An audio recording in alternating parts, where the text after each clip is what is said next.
Okay, so welcome back to the Drivetime podcast. This is our gear change episode where we really get to know the people behind the tech in our episodes.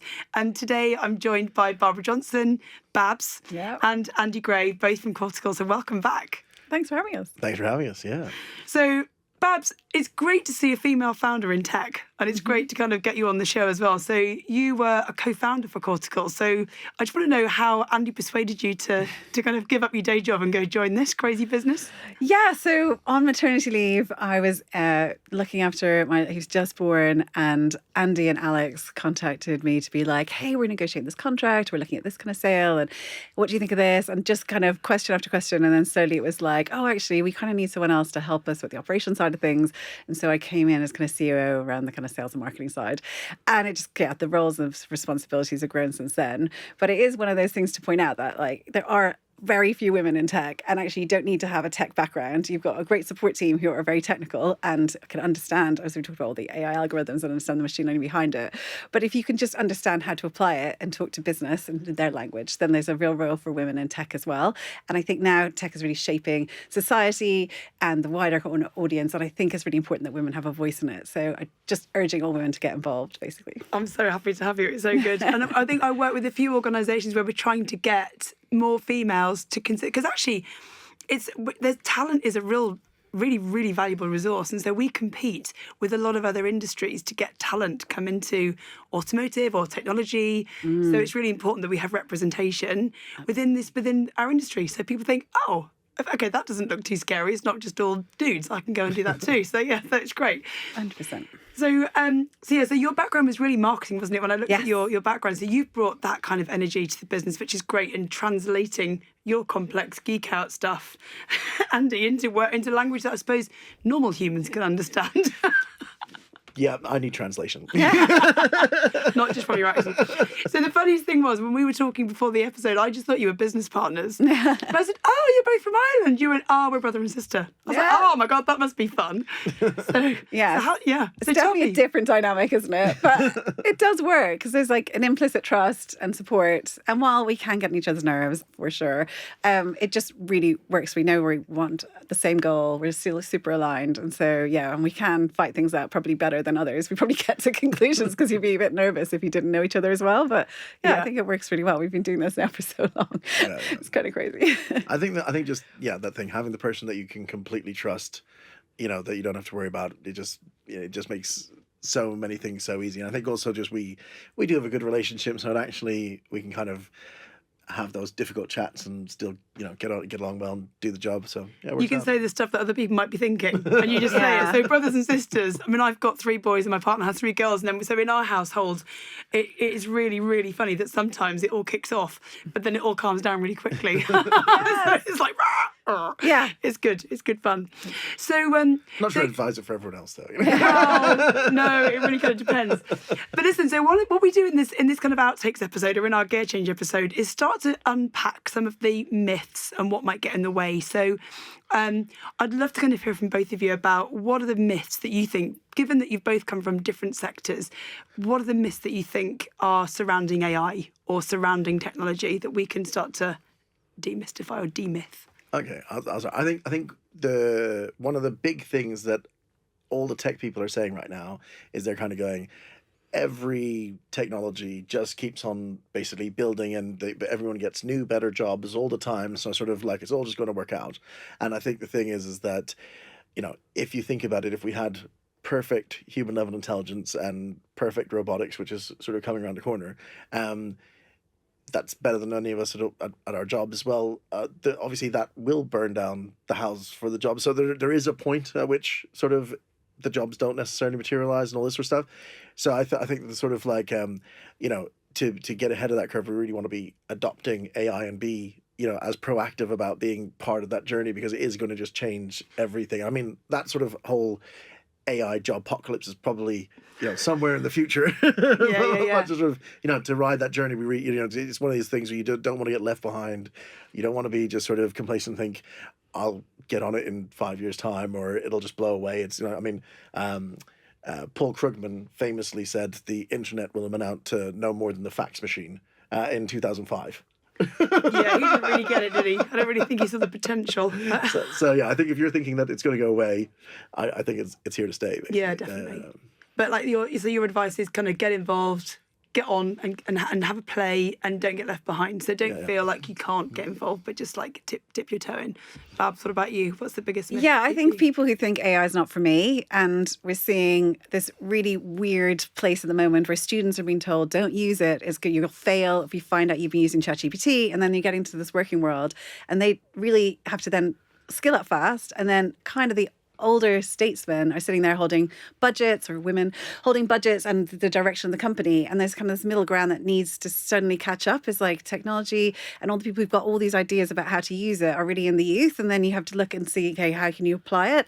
And I think at the moment you're seeing scattergun approaches. Like some companies are like, oh, anyone who picks it up, just pick it up and we'll see what happens. And you're having other people who are like guarding it and saying it's going to be a global team over here and nobody else do anything. We're so risk averse. And I think everyone's a bit nervous and don't know how to embrace it. But I think it is an app. Like ChatGPT exploded into this app that said it's actually, we can now all get hold of it. Yeah. And we've never been able to use AI the way we are now. So it's kind of saying use it for your own, what meal plan, or figure out your next holiday, research your next car. Just start to use it and then see how it can be applicable. And it'll trigger so many, I think, ideas that you could then apply to your business and start to grow things that way. Yeah. I think she made a really good point. I think actually, like, if I was advising companies, I think basically you just sort of letting everyone figure it out by themselves. They'll get advantages like, it's like great, my emails can be written and all this sort of stuff. And if you sort of try to centralize and guard it too much, you're just going to slow down progress. But you do need to have some push from the top where you're saying, right, like, what strategically would be amazing to automate, and how can we do that in a meaningful way, rather than sort of like kind of going, here's a bunch of tools, figure it out. I think, if you really want to make your organization efficient, take advantage, you do have to be thinking along the lines of, strategically, where are we going to make the most value? If we want to make this process, how can we do that in a meaningful and purposeful way? That's the key, isn't it? Doing it in a meaningful way. So how you're using AI to save yourself time. And we use things like Copilot now on Teams, and that is fantastic. So we would always be trying to like keep notes and listen at the same time. Now the AI bot just takes the highlights, and you can say so-and-so said, Andy said this, Bab said that, and there are your actions. It is just your assistant in the room. It's fantastic. So it does really save you a lot of time and help you just be more efficient with your brain. So having a vision, then using AI to help you to deliver that is fantastic. Yeah. Really good. Okay, great advice. So both of you, what's one tech tool you can't live without? I don't know what your life stage, because we didn't even get to that, but I know you've got young kids, Bab, so for you it might be different for Andy than for you. Okay, I mean, it's going to sound boring, but I think, like, if I'm really being honest, it's my phone, and also now ChatGPT. And I think the thing is like, I'm actually super excited for when the assistants get so much better, like when I can just basically be like, oh, tell me who emailed me today, and then respond to that person, having more of that sort of always live. Oh, can you book me tickets? Like the next, what comedy shows are coming in? I'd love to see something. What's playing? Can you book me a ticket? And just having that sort of level of admin taken care of for me. So that's what I love my phone already. I'm going to love it so much more in about 5 years. Yes, exactly. I know. I wonder if it can sort the socks, Barbara. You probably have this. I don't know if you've got this joy yet, but in my house, I'm like, why can that not be automated in the tumble dryer so it comes out easier? No, I'm with you, but I'm always asking him because he follows the Musk trail, and I'm like, when is this Optimus robot that's going to be our domestic goddess going to arrive in our house? As they promise it, and every year it gets pushed out another one, and so maybe it might never happen, but I'm definitely up for that. So I think for me as well, we're a phone, but my biggest technology saver has definitely been an app that blocks social media and news from my phone until like at 9:30 at night, and it only comes on for a few hours in the evening, because that thing is addictive and you can just get lost. And so I've just tried to, that's kind of my tool. And I have young children, and I'm terrified of the time I've got to give them social media and be on their phone and trying to not lose them. And I think one of the biggest thing we have to watch out for AI is that we kind of becomes an echo chamber of our thoughts, and also can weirdly like become lonelier as a nation. So I think we have to think about how we actively make sure that our kids and us don't go down this trap of using technology so much that we lose how to build relationships, how to have great conversations, how to inspire our minds, think differently. And so that's what I'm kind of hoping we can get to with technology at some point. But at the moment, I'm just kind of nervous for the AI can slowly echo chamber. So someone will bridge that gap and be smarter, but we'll see what happens. So the one rule we always had at the table, and my boys do remind me of that now, is no phones at the table, which is great. So we actually talk and have conversations. And until they were 16, they didn't have phones in their bedroom at night. Perfect. So they went to bed without their phones in their room. Yeah. I thought, I'm not having you on a phone all night. You will never sleep, and getting you up in the morning is difficult enough. Thank you very much. So just things like that, having a boundary or setting the rules and you can obviously use those devices, your device. We've got family sharing and all of that, so I can also. My son was sadly he was mugged in London, and so but we could lock his phone out really quickly. He knows my number. The other thing as well is teach them your number. Yes. So they all know my number, and actually at one point they did get lost, and they had to find. Luckily, one Seth who you met earlier on, he got lost in the woods at the seaside one day. He wandered off in a strop and then got lost. So it's like, kids, aren't they great?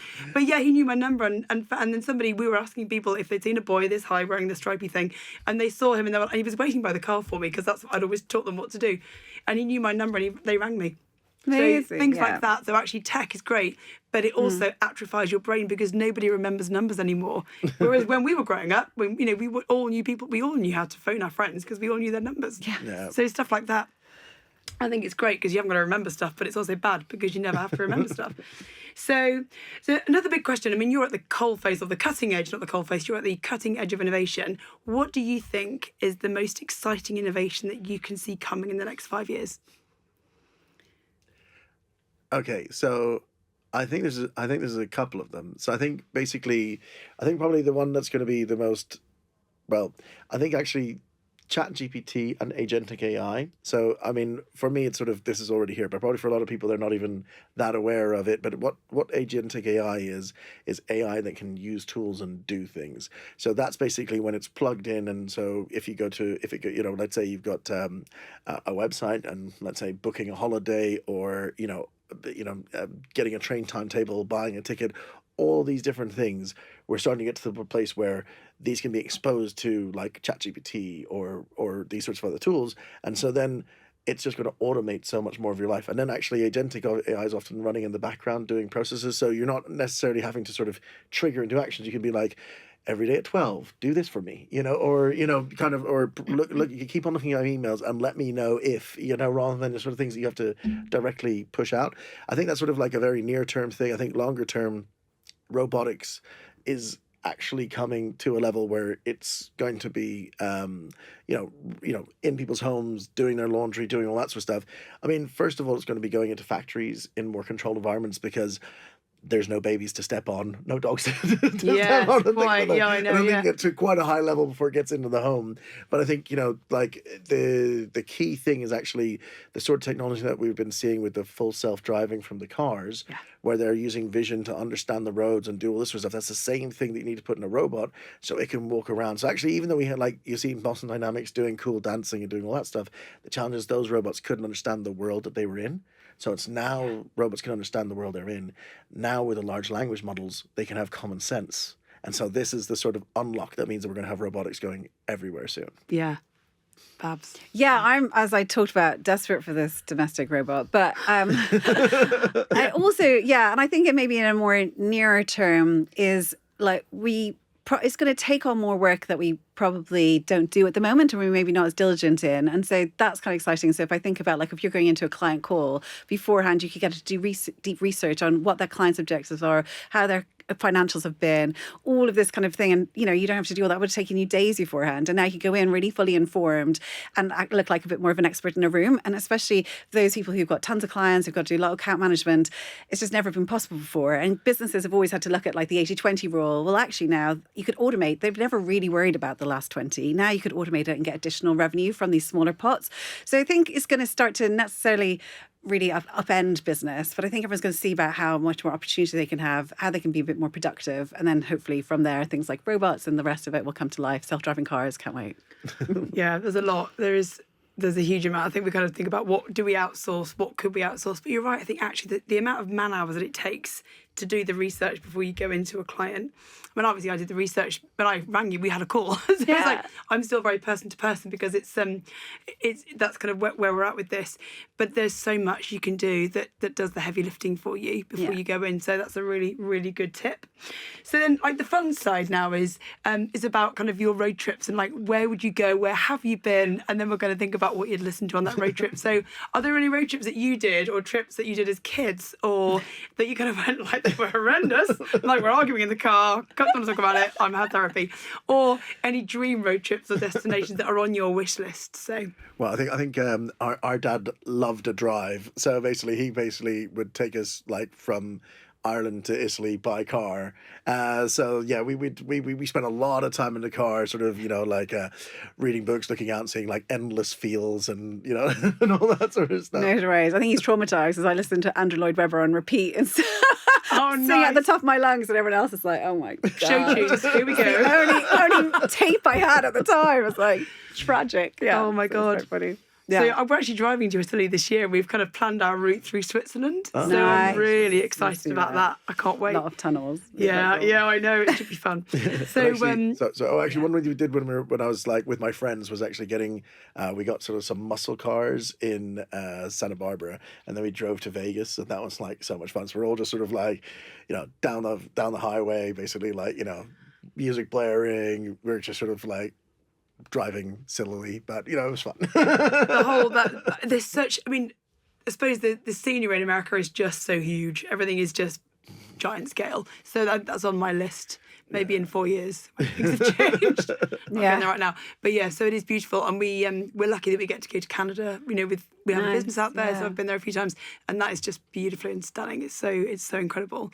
But yeah, road trips, Babs. Have you got any that are on your plate? Yeah, well, I did New York when I was graduating from uni. I went to New York with a group of Irish girls, and then I met a really fun guy out there as well. And the whole, like, four of us went from New York to Boston, and we did the whole scenic thing, and then we got up there and did the whole touristy thing up there, and Boston Tea Party and the Red Sox and all this kind of jazz, and we just had the most fun. And on the way up, we're like full of life, and then of course on the way home, everyone's like, "Oh my God, broken." Like we can't do that again. But it's just so much fun. You do remember them. Road trips are just something that stick in your brain, don't they? And they're just one of those trips that you can't forget. Fun laughter. Yeah. So what are you going to listen to on your road? Because the Drivetime podcast is taking the podcast playlist is really taking shape. So we've gone from 80s power ballads to like really funny French tunes, which Scott sort of mentioned. So yeah, just what's your kind of, obviously Andrew Lloyd Webber, maybe show tunes? No, I wouldn't have flicked that on anyone. No, my hen party many moons ago was a recording studio, because I'm absolutely obsessed with karaoke, and so they said, okay, let's do it. And we did this amazing, cool studio in Manchester that all the big bands have recorded in, and we get in there, and he's like, "What songs do you love?" And I was like, "Oh, Amy Winehouse, Valerie," and then he's like, "You need to do something a little bit more fun." I was like, "I've got it," and it's Girls Aloud, Love Machine, and so we all had the most fun. I still listen to it. It was just absolutely classic, and so that are going on the playlist. I love it. Girls Aloud, Love Machine. I'm going to add it straight after this. Perfect. Love a karaoke. Yeah. We need to do a karaoke. That's my thing. I love it. Andy, what about you? Well, I was hoping to let this question go over my head, because I've got the least sophisticated and cool taste in music. I love all the poppy stuff. We actually Pop's good. I love a good bit of pop. We ended up with the CD player in our like car broke down years ago, so we actually had like only Alanis Morissette playing for like 3 years or something. So I could know every lyric to all that sort of stuff. Queen, like Bohemian Rhapsody, that sort of thing. Amazing. Classic tune. Bon Jovi, just old classic stuff. Love it. Glam rock. Yeah. We're kind of going for glam rock and Alanis Morissette. I love it. That's fantastic. Queen, Bohemian Rhapsody, that hasn't gone on the playlist yet, so we should definitely add that, and some Girls Aloud. Yeah. Girls Aloud? Yes. Love it. Okay, brilliant. Well, listen, that was a fantastic and really good fun outtake episode. So thank you so much both for being in the studio with me today. Thanks for having us. Brilliant stuff. So that's it from us this week, and tune in next time when we're going to be unpacking more tech myths for you on the Drive Time podcast. See you again.